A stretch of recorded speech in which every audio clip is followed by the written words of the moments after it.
The sharp, sickening sound of a spine shattering echoed through the silent forest, louder than any thunderclap. Evelyn lay twisted at the bottom of the rocky ravine, the metallic taste of blood pooling in her mouth. Through the swirling dust and searing agony, she looked up to see the towering, terrifying silhouette of the Alpha King, the most ruthless, bloodthirsty leader their kind had known in a century. "It hurts. I can't move my legs," she sobbed, bracing herself for the cold rejection that ancient pack law demanded of a broken wolf. But what Alpha King Nathaniel did next didn't just break tradition. It shattered the foundation of their world and stunned the entire pack into dead silence. The Obsidian Ridge pack was not known for its mercy. Nestled deep within the impenetrable valleys of the northern mountain ranges, it was a fortress of sheer strength, built on the blood and bones of its enemies. At the helm of this formidable empire was Alpha King Nathaniel.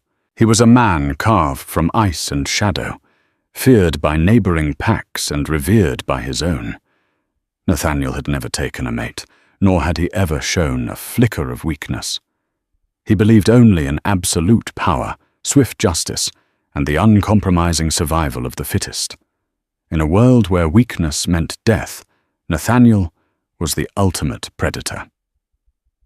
Evelyn, on the other hand, was entirely invisible. She was a low-ranking member of the pack, a quiet and unassuming botanical researcher who spent her days cataloguing medicinal herbs in the pack's sprawling greenhouses. She had no royal blood, no extraordinary strength, and no grand ambitions. She kept her head down, avoiding the brutal sparring matches and the vicious social climbing that defined pack life.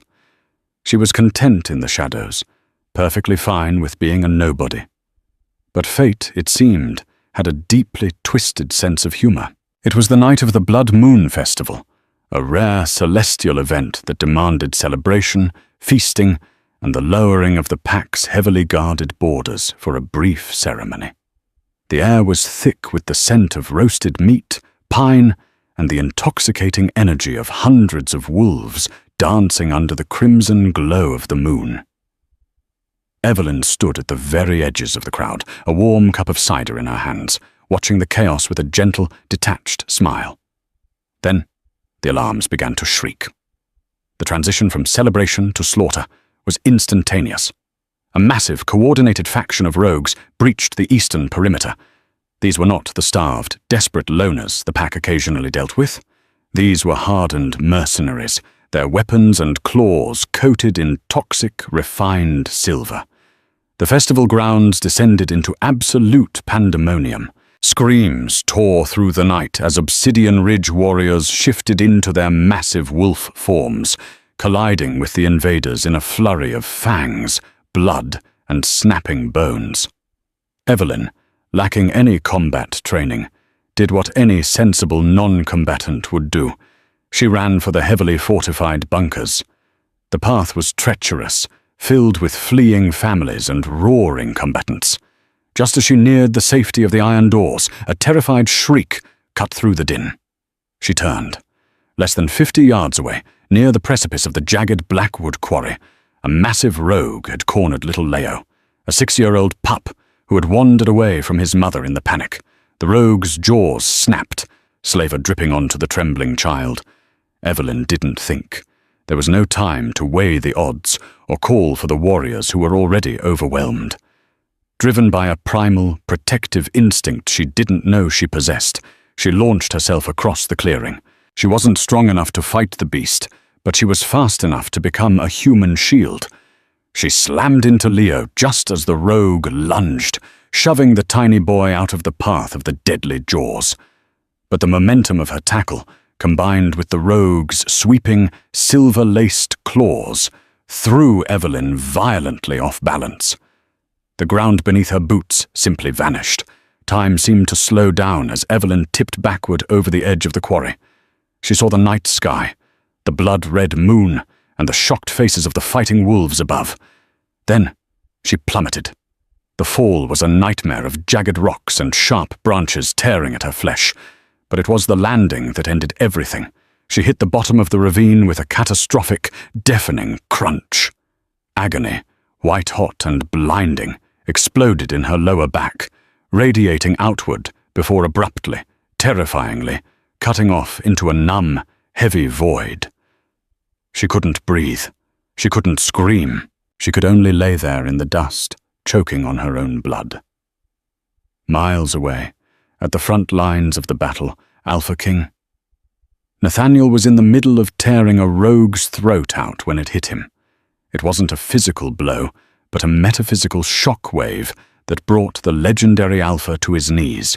A scent, wildflower honey and impending rain, suddenly flooded his senses, intertwined with an agonizing, phantom pain in his spine. The mate bond. It was snapping into place with the force of a hurricane, only to be immediately flooded with the sensation of his destined mate dying. Nathaniel's eyes bled from their natural icy blue into a glowing, feral gold. He abandoned the skirmish, his massive black wolf taking over as he tore through the forest, following the fading scent of honey and rain. He moved faster than any wolf in the pack, driven by a terrifying, desperate frenzy.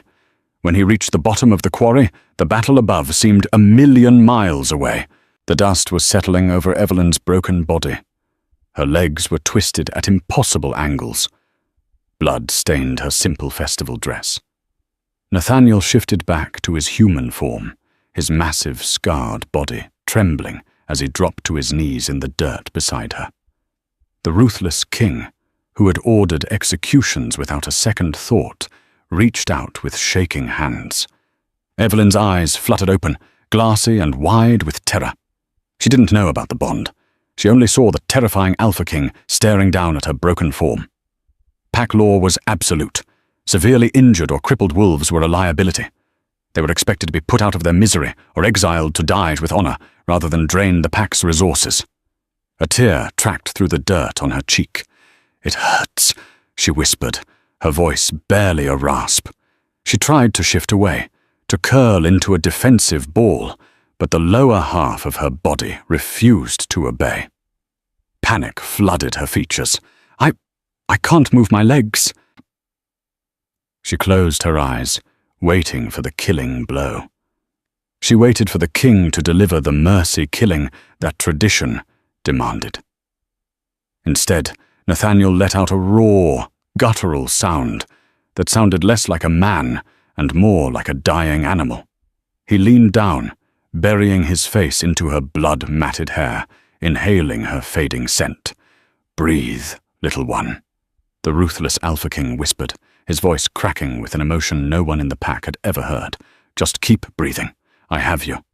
The infirmary of the Obsidian Ridge pack was usually a place of swift, brutal efficiency.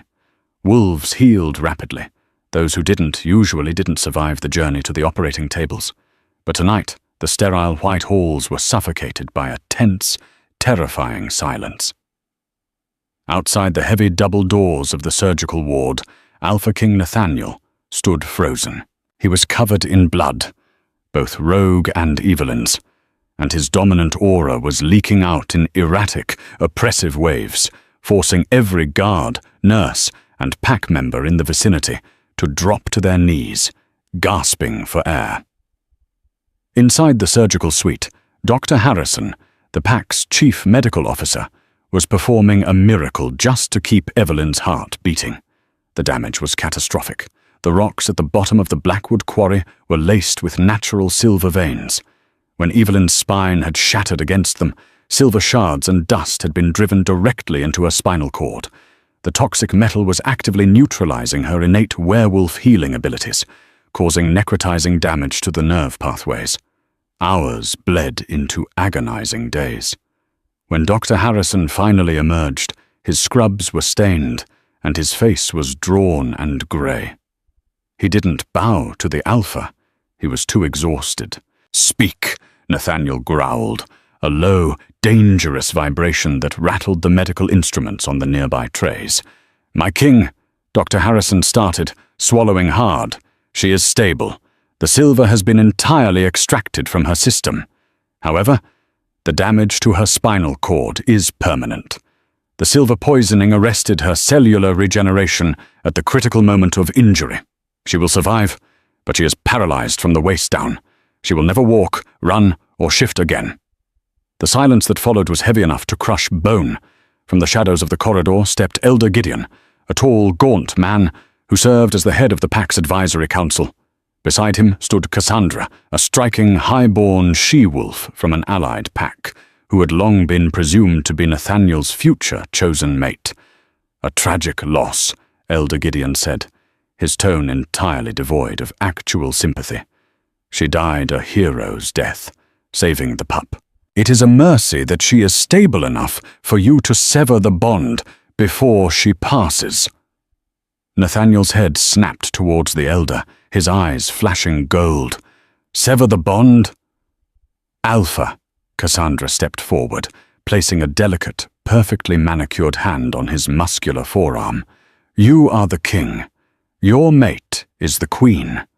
The queen must be the strongest among us.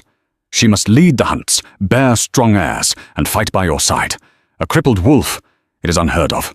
It goes against the very foundation of our laws. She is broken. If you do not sever the bond and exile her, or grant her a merciful death, the neighboring packs will smell our weakness. It will invite war." The logic was cold, brutal, and entirely in line with the laws Nathaniel himself had rigorously enforced for a decade. He was the king who had exiled his own cousin for a lesser weakness. The pack watched, holding their breath, waiting for Nathaniel to nod, to enter the room and end the tragic tale of the broken little researcher. Nathaniel looked at Cassandra's hand on his arm. Slowly, deliberately, he reached over and removed it, his grip tight enough to make her wince. If any wolf in this pack breathes the word broken in her presence, Nathaniel said, his voice dropping to a terrifying, deadly calm, "I will personally tear their tongue from their throat." He pushed past the elder and the stunned she-wolf, shoving the infirmary doors open. Evelyn was awake. She looked impossibly small in the large hospital bed, hooked up to a dozen monitors. Her face was pale, her eyes hollow with the devastating realization of her new reality. She couldn't feel her toes. She couldn't feel the cool sheets against her calves. The lower half of her body was simply gone. When Nathaniel entered, she shrank back against the pillows. She knew who he was. She knew what he did to the weak. "Alpha," she rasped, struggling to lower her head in a submissive bow. "Please, I know the law. You don't have to do it yourself. Just let Dr. Harrison give me something to sleep. I don't want to be a burden." Nathaniel crossed the room in 3 long strides. He didn't speak. He gently pushed her shoulders back against the pillows, his large, rough hands surprisingly tender. He reached down and meticulously unhooked her from the non-essential monitors, ignoring Dr. Harrison's panicked protests from the doorway. "What are you doing?" Evelyn panicked, tears welling in her eyes. "Please, Nathaniel, just let me go. I can't be what you need. I'm useless." "You saved a pup of my pack," Nathaniel finally spoke, looking directly into her eyes.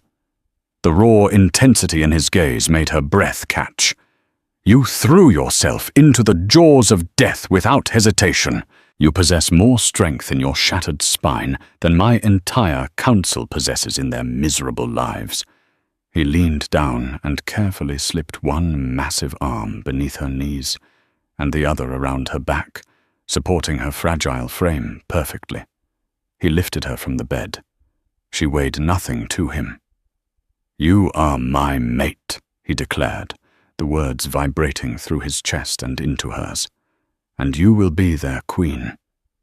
Nathaniel carried her out of the room. He didn't take the back corridors. He carried her straight out the front doors of the hospital, into the glaring sunlight of the pack square, where hundreds of wolves had gathered, waiting for news of their alpha. The crowd parted like the Red Sea.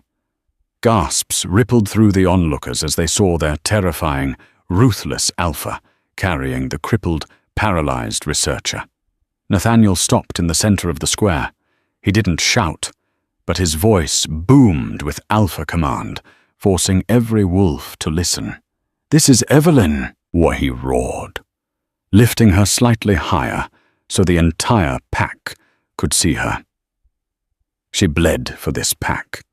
She is my fated mate. She is the Luna of Obsidian Ridge, and anyone who questions her place at my side will answer to my claws. Am I understood?" A chorus of shocked, subdued, "Yes, Alpha," echoed through the square. But as Nathaniel carried his new queen towards the royal estate, Evelyn looked over his shoulder. She saw the faces of the pack. Some held awe, yes, but in the eyes of Elder Gideon and Cassandra, she saw something much more dangerous. She saw pure, unadulterated disgust. The king had shown a fatal weakness, and in the Obsidian Ridge pack, weakness was always punished. The royal suite of the Alpha King was a sprawling masterpiece of dark mahogany, vaulted ceilings, and expansive glass windows overlooking the jagged peaks of the territory. For Evelyn, it was a beautiful, gilded cage. 3 weeks had passed since the incident. The physical wounds had scarred over, but the psychological trauma was a fresh, bleeding wound every single morning. The pack's top engineers, operating under Nathaniel's strict, terrifying supervision, had constructed a specialized all-terrain wheelchair for her, utilizing lightweight, durable alloys. It was a marvel of engineering, but to Evelyn, it was a glaring symbol of her inadequacy. Every morning, the reality of her useless legs crashed over her. She hated needing help to bathe. She hated the phantom pains that shot down limbs she could no longer move. But most of all, she hated what she believed she was doing to Nathaniel. The brutal Alpha King had transformed behind closed doors. The pack still saw the ruthless leader. But Evelyn saw a man who would sit on the floor beside her chair for hours, meticulously massaging her unresponsive legs to prevent muscle atrophy, his golden eyes filled with a quiet, desperate devotion. He fed her when her hands shook too much from the trauma. He slept on the couch for the first 2 weeks, terrified he might roll over and hurt her in his sleep, until she finally begged him to hold her. Their emotional intimacy deepened with every passing day, the mate bond weaving their souls together. Yet, the guilt ate at her.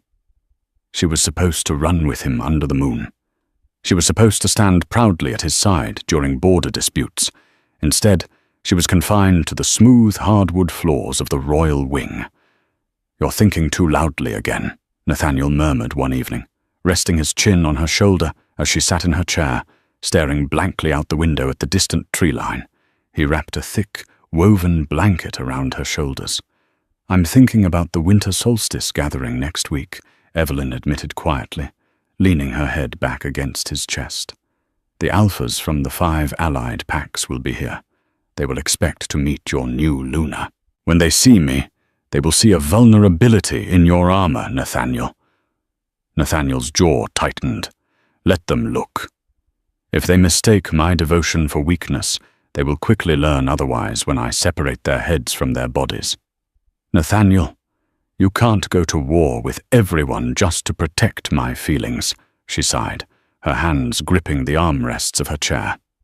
What Evelyn didn't tell him, what she couldn't tell him, was that the threat wasn't coming from the neighboring packs. It was coming from inside their own home. The trauma of the silver poisoning and the severing of her physical connection to a wolf form had triggered a bizarre, unprecedented mutation in her biology. Because her wolf spirit could no longer channel its energy into shifting, speed, or physical strength, the energy had aggressively rerouted to her mind. Evelyn was developing latent psychic abilities. It started as a ringing in her ears, then evolved into hypersensitive hearing. By the 3rd week, she realized she wasn't just hearing voices through the walls, she was intercepting the pack's telepathic mind link.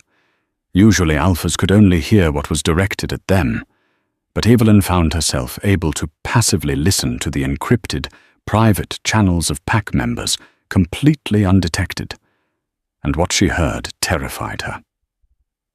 2 days later, while Nathaniel was out patrolling the southern borders, Evelyn sat in the royal library, pretending to read a thick tome on pack history.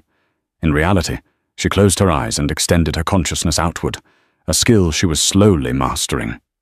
She sifted through the mundane mental chatter of the guards and the kitchen staff, pushing deeper into the compound. Suddenly, a cold, familiar mental signature caught her attention. Elder Gideon. He wasn't speaking aloud. He was projecting his thoughts to someone else in a heavily shielded mental room. Evelyn forced her way in, the effort making her nose bleed slightly. "The king's obsession with the cripple is blinding him," Gideon's mental voice echoed, dripping with contempt. "He has missed 3 council meetings to sit by her bed. The men are losing respect for him." Another voice joined. "Cassandra, the rogues should have finished the job at the festival. You paid them enough silver, Gideon." Evelyn's breath hitched. Her blood ran ice cold.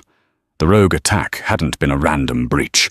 It was an assassination attempt orchestrated by their own elder and the purebred she-wolf who wanted the throne. "The rogues failed to kill the king because they were distracted by the carnage," Gideon replied coldly. "But we will not fail. The solstice gathering is the perfect cover. With so many foreign scents in the fortress, the wolfsbane extract won't be traced to us. We slip it into his ceremonial goblet. When he collapses, I will take control of the pack to restore order. And the first order of business will be throwing that useless, broken Luna off the balcony." Evelyn snapped her eyes open, gasping for air as she severed the mental connection. Her heart hammered against her ribs like a trapped bird. Treason, mutiny, murder. She stared down at her paralyzed legs, a wave of profound helplessness crashing over her. How could she warn Nathaniel? If she told him she heard them via a psychic link no one knew she possessed, she would sound insane. And Gideon was cunning.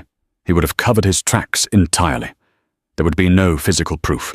If Nathaniel moved against an elder without hard evidence, it would spark a civil war within the pack. She couldn't fight Gideon physically. She couldn't run to intercept the poison. For the first time since the accident, Evelyn felt a fiery, white-hot rage burning away her self-pity. She might not be able to walk, but she possessed a power no one saw coming. She was the unseen Luna, the underestimated cripple. She wiped the blood from her nose, her jaw setting into a hard, determined line. They thought she was a weakness. They thought she was just a broken doll waiting to be thrown away. They were about to find out exactly why she was the fated mate of the most dangerous Alpha King in the world. The winter solstice gathering was only 5 days away, and the Obsidian Ridge compound was buzzing with a frenetic, nervous energy. Evelyn sat in her specialized wheelchair in the corner of the pack's vast, glass-enclosed botanical gardens. To any passing guard or servant, she looked like a tragic, broken Luna seeking solace among her precious herbs. In reality, her mind was a fortress of rapid, tactical calculation. She now knew Elder Gideon and Cassandra were planning to assassinate Alpha King Nathaniel, but knowing the truth and proving it were 2 entirely different battlefields. Werewolf justice was swift and required undeniable proof. A paralyzed she-wolf, claiming she heard voices in her head, would be dismissed as a trauma-induced psychotic break. She needed hard, physical evidence. Evelyn began to test the limits of her new, latent psychic abilities. She closed her eyes, breathing in the scent of damp earth and crushed mint, and pushed her consciousness outward. It was like tuning a radio dial. She bypassed the static of the guards complaining about the cold and locked onto Gideon's mental frequency. Over the next 3 days, Evelyn became a phantom. She attended meals with Nathaniel, her smile soft and reassuring, while secretly mapping out the conspiracy. She learned that Gideon was funding his rogue mercenaries through a human corporate front, a shell company tied to the real-world DuPont chemical subsidiaries, moving vast sums of untraceable money under the guise of agricultural imports. It was a sophisticated, real-life money laundering scheme adapted for a supernatural coup. But the most critical piece of information came on the eve of the solstice. Evelyn was resting in the royal suite while Nathaniel was locked in a grueling meeting with his security chiefs. She projected her mind toward Cassandra's quarters. The high-born she-wolf was pacing, her thoughts a chaotic swirl of vanity and venom. "The goblet is too risky," Cassandra's mental voice echoed to Gideon. "Nathaniel's senses are too sharp. He'll smell the wolfsbane in the wine. We used the ceremonial candles. The DuPont lab refined the extract into a vaporless wax. When the Alpha King lights the solstice flame, The heat will release the neurotoxin directly into his respiratory system. It will look like a sudden heart failure. Natural causes. Evelyn's eyes snapped open in the quiet of her bedroom, her heart pounding a frantic rhythm against her ribs. The candles. It was a brilliant, cowardly plan. Nathaniel, as the host, Alpha, was required by ancient tradition to lean in and inhale the first smoke of the solstice flame to bless the coming winter. Later that evening, Nathaniel returned to their suite. The exhaustion on his handsome, scarred face was palpable. He stripped off his heavy winter mantle and knelt beside her wheelchair, burying his face in her lap. Evelyn stroked his thick, dark hair, her fingers trembling slightly. "The Allied Alphas cross our borders at dawn," Nathaniel murmured, his voice muffled against her skirts. "Alpha Sterling of the Ironwood Pack is already demanding an audience. They will test me, Evelyn. They will look at you, and they will test me." He looked up, his golden eyes filled with a fierce, terrifying possessiveness. "I will not let them disrespect you. If I must paint the snow with their blood to demand their loyalty, I will." "You won't have to," Evelyn said softly, cupping his rough cheek. She couldn't tell him about the candles. He would tear the compound apart looking for the threat, inciting the civil war Gideon wanted before the trap could even be sprung. She had to dismantle the bomb herself, in front of everyone. "You are the true king, Nathaniel. Tomorrow, the whole world will see exactly why." The great hall of Obsidian Ridge was a breathtaking display of raw, ancient power. Towering pillars of black stone stretched up to a vaulted ceiling, and massive roaring fireplaces cast flickering shadows across the faces of hundreds of elite wolves. The tension in the air was so thick it felt like physical pressure.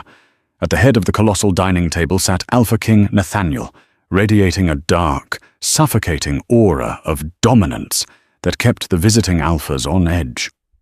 To his immediate right, seated in her custom wheelchair, was Evelyn. She wore a stunning gown of midnight blue silk that hid her motionless legs, her posture impeccable. The whispers had started the moment Nathaniel carried her into the hall and gently set her in her chair. A crippled Luna.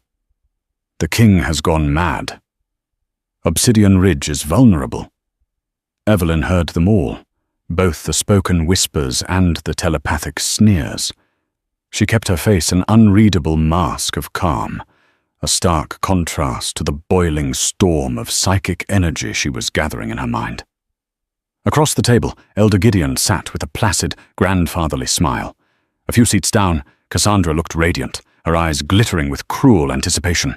"We welcome our brothers from the Ironwood, Blackwood, and Aster packs," Nathaniel's voice boomed, silencing the hall instantly. "Tonight, we honor the survival of our kind, the strength of our alliances, and the turning of the season." As protocol dictated, 4 heavily armored guards carried out the massive solstice candelabra. It was a magnificent, twisting structure of wrought iron, holding a dozen thick, pale, unlit candles. They placed it directly in the center of the head table, right in front of Nathaniel. "To bless the winter," Elder Gideon announced, standing up and bowing deeply to Nathaniel, "we ask our Alpha King to light the sacred flame." Nathaniel nodded solemnly. He stood, towering over the table, and accepted the long, silver lighting rod from a servant. He turned to Evelyn, offering her a brief, reassuring smile that only she could see, before turning back to the candelabra. He struck the flint. The spark caught. Now, Evelyn thought. She didn't move a muscle in her body. Instead, she unleashed the pent-up, mutated psychic energy she had been hoarding for days. She visualized a solid, invisible battering ram and violently shoved it directly into the center of the heavy iron candelabra. Crash. The massive iron structure violently tipped over, as if struck by a hurricane-force wind. It slammed onto the heavy oak table, the pale candles snapping and shattering upon impact. Chaos erupted. Guards drew their weapons. The visiting Alphas jumped to their feet, their eyes flashing defensively. Nathaniel immediately positioned himself in front of Evelyn, a low, ground-shaking snarl tearing from his throat as he scanned the room for the threat. "My king!" Gideon cried out, feigning absolute horror, though Evelyn could hear his mental shriek of panic. "The Luna! She must have bumped the table! The sacred rite is ruined!" The hall went dead silent. Hundreds of eyes locked onto Evelyn in her wheelchair. The accusation hung in the air. The crippled Luna was not just useless, she was clumsy enough to desecrate their most holy tradition. Cassandra stood up, a sneer twisting her beautiful face, to ruin the solstice flame. "It is a dark omen, Alpha. A sign that the moon goddess rejects this union." Nathaniel's claws fully extended, his eyes bleeding into feral gold. He was seconds away from tearing Cassandra's head off her shoulders. "I didn't bump the table," Evelyn said. Her voice wasn't a roar, but it cut through the silence like a silver blade. She didn't look terrified. She looked entirely in control. She pointed a steady finger at the broken shards of the thick, pale candles scattered across the wood. "When a standard wax candle breaks, it crumbles," Evelyn stated coldly, her botanical expertise shining through. "But look at the wax, Nathaniel. Look closely." Nathaniel, still shielding her, glanced down. Where the candles had snapped, a viscous, yellowish liquid was leaking from a hollow core inside the wax. "The heat of the flame would have vaporized that liquid," Evelyn continued, her voice echoing off the stone walls. "It is a highly concentrated, synthetic wolfsbane neurotoxin, refined using a process patented by the DuPont chemical labs. If you had leaned in to inhale the smoke, as tradition demands, your lungs would have collapsed in seconds." The visiting alphas gasped, stepping back from the table. Nathaniel's head snapped towards the shattered candles. He leaned in just slightly, not enough to be in danger, but enough for his dominant alpha senses to catch the faint, bitter, metallic tang hidden beneath the scent of the wax. His head slowly turned toward Elder Gideon. The look on the Alpha King's face was not just anger. It was the promise of a slow, agonizing death. "Lock the doors," Nathaniel commanded, a terrifying, quiet vibration that shook the very foundations of the Great Hall. "No one leaves." The heavy iron-reinforced oak doors of the Great Hall slammed shut with a deafening boom that rattled the ancient stone walls. The metallic clack of the deadbolts, locking, echoed like a judge's gavel. Hundreds of elite werewolves were instantly trapped in the sprawling room, and the air grew so thin with Alpha King Nathaniel's suffocating, lethal aura that several lesser wolves dropped straight to their knees, gasping for oxygen. Elder Gideon's face drained of all color, turning a sickly, ashen gray. He looked at the shattered wax, the yellow neurotoxin pooling on the polished wood, and then at the paralyzed woman, sitting calmly in her wheelchair. He had planned for every contingency, every physical threat, every political maneuver. He had never planned for the broken researcher to possess the mind of a master tactician. "Lies!" Gideon suddenly roared, his voice cracking with desperate, manufactured outrage. He pointed a trembling, gnarled finger at Evelyn. "This is witchcraft! The cripple has planted this poison to frame me. She seeks to turn the king against his most loyal advisor to secure her unnatural place on the throne. She bumped the table on purpose." Cassandra, sensing the collapsing trap, immediately joined the frantic defense. "Alpha Nathaniel, listen to reason.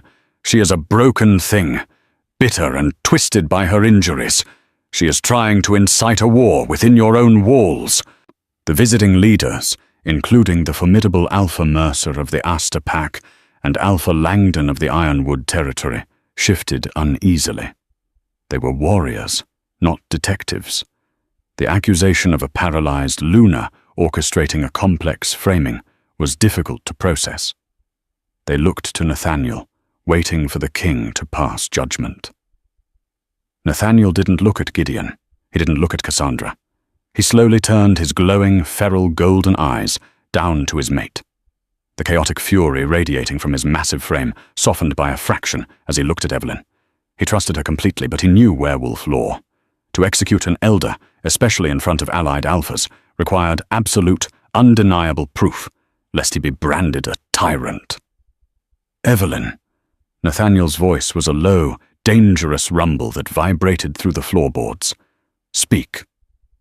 Evelyn folded her hands neatly in her lap. The contrast between her physical stillness and the towering, violent energy of the room was striking.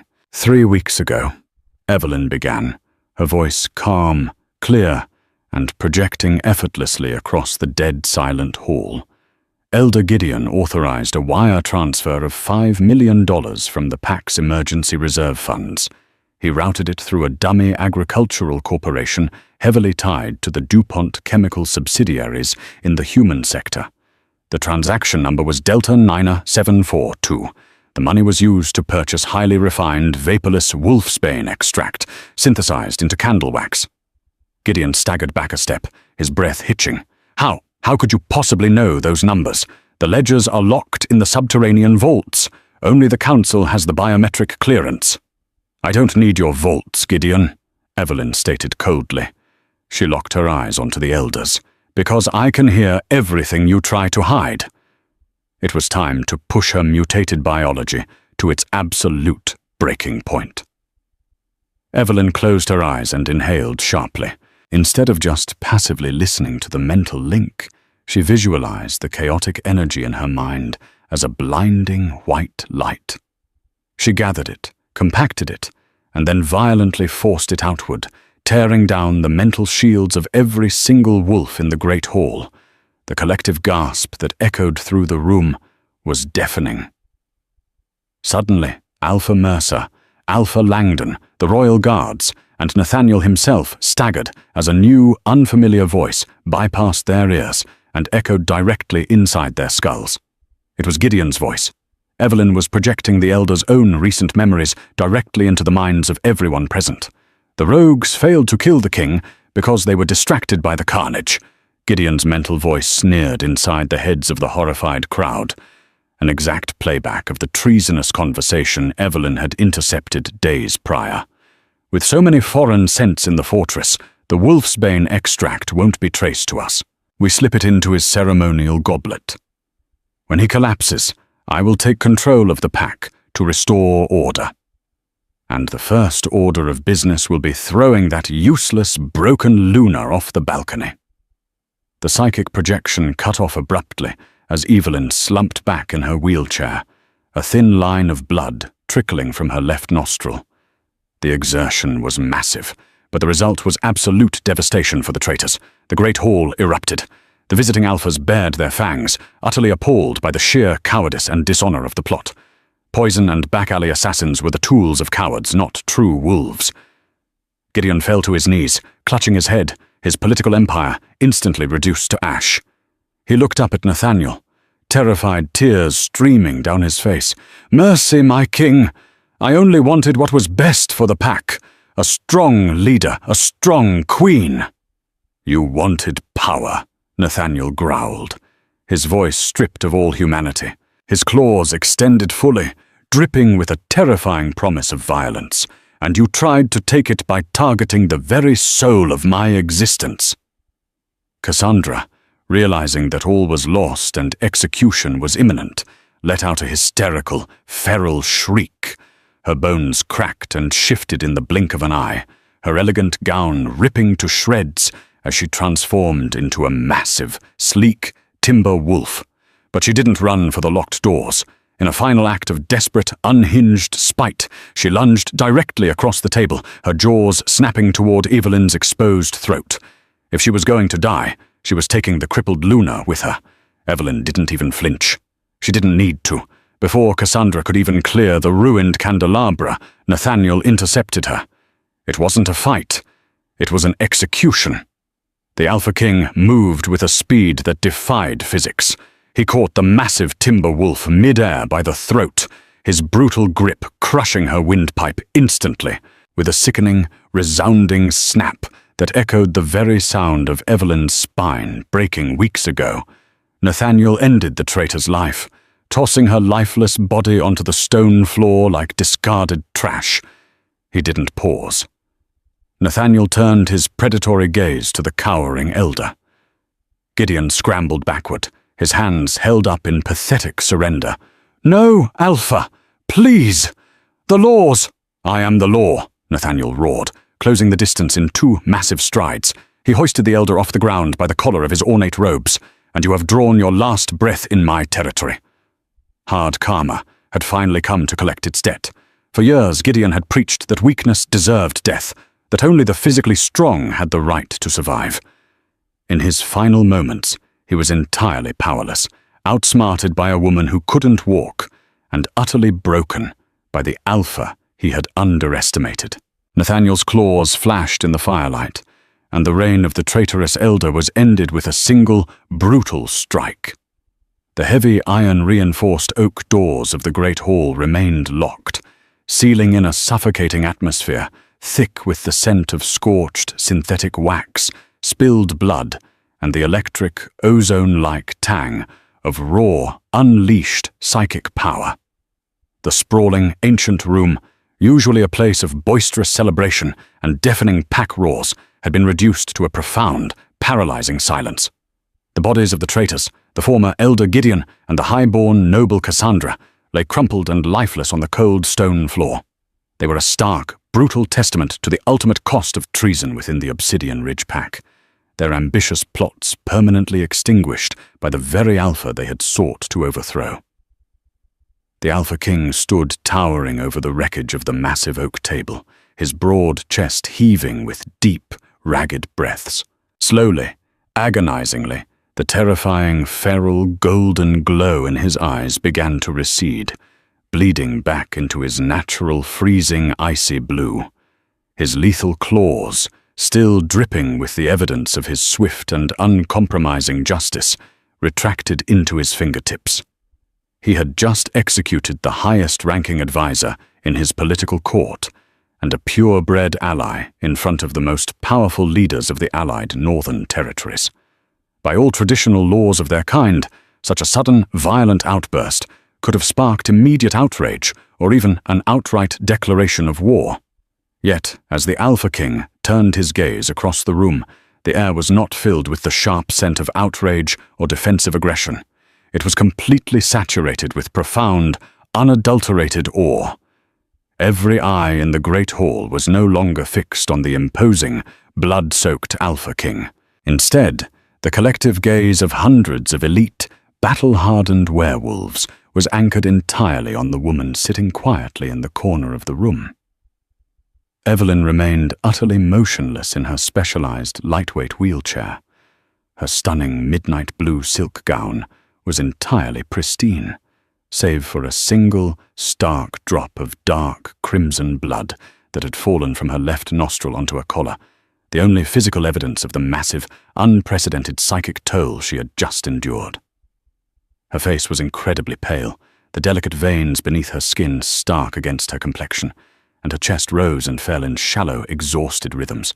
She looked incredibly fragile, like a porcelain doll placed in the center of a war zone. But the terrifying projection of Gideon's treacherous memories still echoed like phantom thunder in the minds of everyone present. They knew the truth now. She was not a broken doll. She was a weapon of mass devastation. Alpha Mercer, a hulking, heavily scarred veteran who had ruled the neighboring Aster territory with an iron fist for 3 decades, was the first to break the heavy silence. He slowly stepped over the shattered remnants of the solstice candelabra, his heavy leather boots thudding rhythmically against the stone. He was a man who understood the brutal mathematics of warfare better than anyone. He looked at the dead traitors, then at the Alpha King, and finally he stopped a few feet away from Evelyn's wheelchair. Mercer understood instantly that traditional warfare, border skirmishes, and physical intimidation were now entirely obsolete against Obsidian Ridge. How could any pack ever hope to launch a surprise attack, form a secret alliance, or plant a spy, when the Luna of the pack could simply close her eyes and listen to the silent whispers of their minds? She was an impenetrable fortress of intellect and psychic dominance. Her paralyzed legs were not a tragic weakness. They were simply the physical anchor for a mind that could roam the territories unchecked, an unseen apex predator. Slowly, deliberately, Alpha Mercer lowered his massive frame. The sound of his heavy armor clanking against the stone floor echoed off the vaulted ceilings like a thunderclap. He dropped to one knee, bowing his scarred head, entirely exposing the vulnerable skin of his neck in the ultimate, undeniable display of absolute submission. "The Aster Pack," Mercer's gravelly voice boomed through the silent hall, devoid of any pride or hesitation, "pledges its unwavering loyalty, not just to the Alpha King of Obsidian Ridge, but to the unseen Queen. Long may she reign, and may her sight forever guide our alliances." Following Mercer's lead, Alpha Langdon stepped forward, immediately dropping to his knee beside the older warrior. Within seconds, the domino effect rippled through the colossal room. The royal guards, the visiting diplomats, the pack enforcers, and the remaining elders all fell to their knees in a synchronized wave of reverence. The great hall transformed into a sea of bowed heads. They were not kneeling out of fear of the Alpha King's claws. They were kneeling in profound respect for the Luna's mind. Evelyn looked out over the kneeling masses. She did not smile with arrogance, nor did she shrink back in fear. Despite the agonizing phantom pains shooting down her unresponsive legs and the pounding migraine threatening to split her skull, she maintained an aura of quiet, unshakable dignity. She simply nodded, a subtle, graceful tilt of her head, and that officially accepted their fealty. Hours later, the adrenaline of the evening had finally faded, leaving behind a heavy, profound exhaustion that seemed to settle deep into Evelyn's bones. The great hall had been meticulously cleaned, the bodies removed to be burned in the high mountain winds according to custom, and the visiting alphas had retreated to their heavily guarded guest quarters. The transition from the chaotic, politically charged atmosphere of the great hall to the absolute serenity of the royal wing was jarring. The Alpha King had dismissed all guards and servants, choosing to push Evelyn's wheelchair down the long, shadowed corridors himself. The only sounds were the soft, rhythmic hum of the chair's tires against the polished hardwood and the distant howling of the winter wind rattling the expansive glass windows. Inside the royal suite, the fireplace was roaring, casting a warm, flickering, golden light across the dark mahogany furniture and the thick fur rugs. The Alpha King bypassed the center of the room, pushing Evelyn directly toward the massive, floor-to-ceiling windows that overlooked the jagged, snow-draped peaks of their vast territory. He locked the brakes on her chair and then stepped around to face her. He had washed the blood from his hands and face, his dark hair damp and slightly disheveled. He had stripped away his heavy, ceremonial armored mantle, wearing only a loose, simple linen shirt and dark trousers.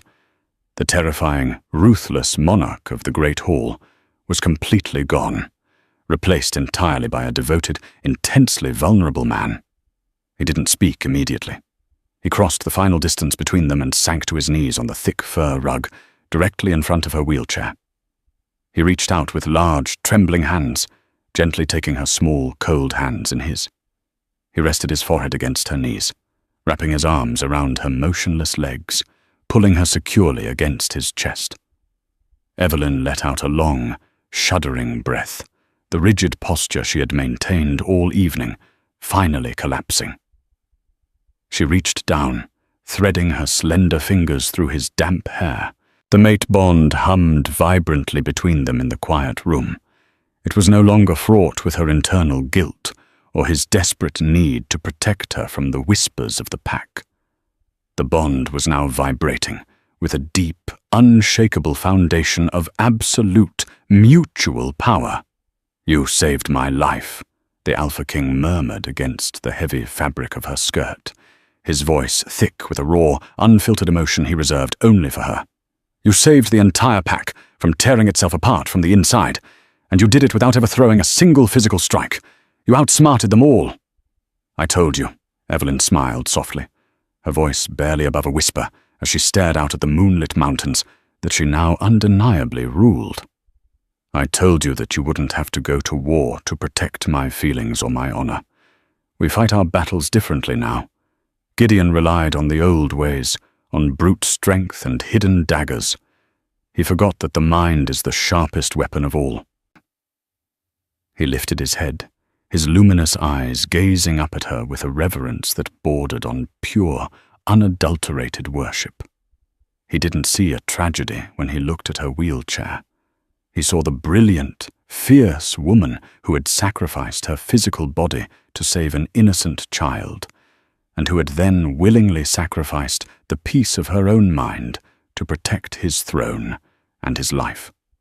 "They called you broken," he whispered, his thumbs gently tracing the delicate bones of her wrists. He leaned forward, pressing a fiercely tender kiss to her knee.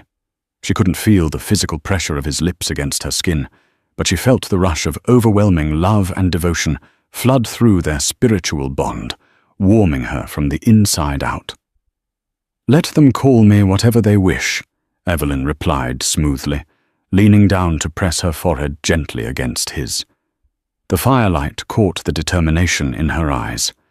"A broken sword can still cut the throat of a traitor. They thought they could discard me because I couldn't run with the hunting parties. But I don't need to run.